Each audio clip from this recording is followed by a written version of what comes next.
Sat Shri Akal, my name is Mannat Kaur. I am a freshman at Stanford University, and I wanted to share a little bit more about the incredible experience that I had teaching at the Patiala School for the Deaf and Blind, thanks to Sahayata. So I actually ran into Sarup Uncle at his Sahayata booth at a Satinder Sartaj concert of all places. And I was telling him about how I was taking a gap year before starting college, and how I really wanted to spend some time in Punjab getting to know the people, the culture, and the language. He instantly said I should visit the Patiala School for the Deaf and the Blind, saying it was one of the happiest places on the planet. He celebrated his kids' birthdays there, and he said that I would have the most transformational experience.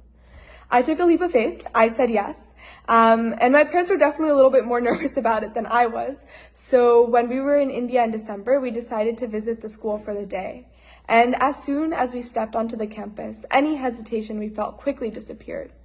The quality of education, facilities, and opportunities for the students was world-class.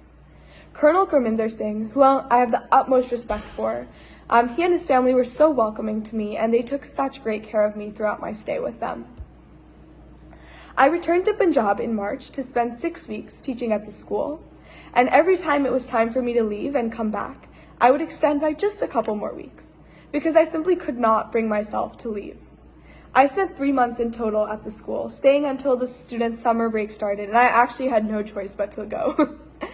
Over the course of my 3 months, I built such a strong bond with my students. I learned basic Indian Sign Language to communicate with the deaf students, and I taught them math, and then I taught English to the older blind students. So while I could communicate verbally with the older blind students, it was much harder for me to communicate with the deaf kids. Teaching deaf students with my limited sign language skills was a challenging personal growth experience. I learned how to prioritize information, simplify to the basics, and think of visual ways to communicate.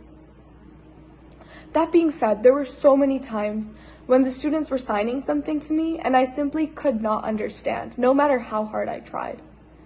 It broke my heart to just nod and pretend to understand, when both of us knew I did not. I gained insight into how frustrating their daily communication experiences must be.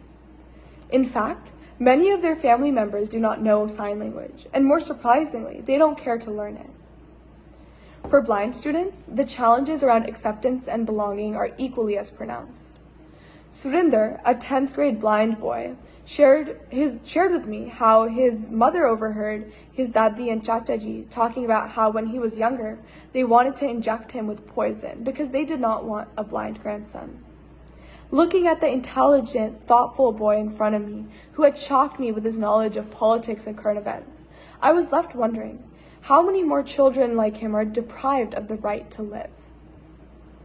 Stories like these showed me firsthand the impact of the Patiala School for the Deaf and Blind and Sahayata. Many of these students come from low-income families and would otherwise have had no opportunities. But Colonel Gurminder Singh and Sahayata Seva helped them to become independent. I gained a lot of confidence in Sahayata's work throughout Punjab because I could see that the organizations and people that they support end up having a real high-quality impact. Moreover, supporting organizations like this uplifts all of Punjab and creates a brighter future for everyone. And that is the core of Sahayata's mission. Vaheguru Ji Ka Khalsa, Vaheguru Ji Ki Fateh.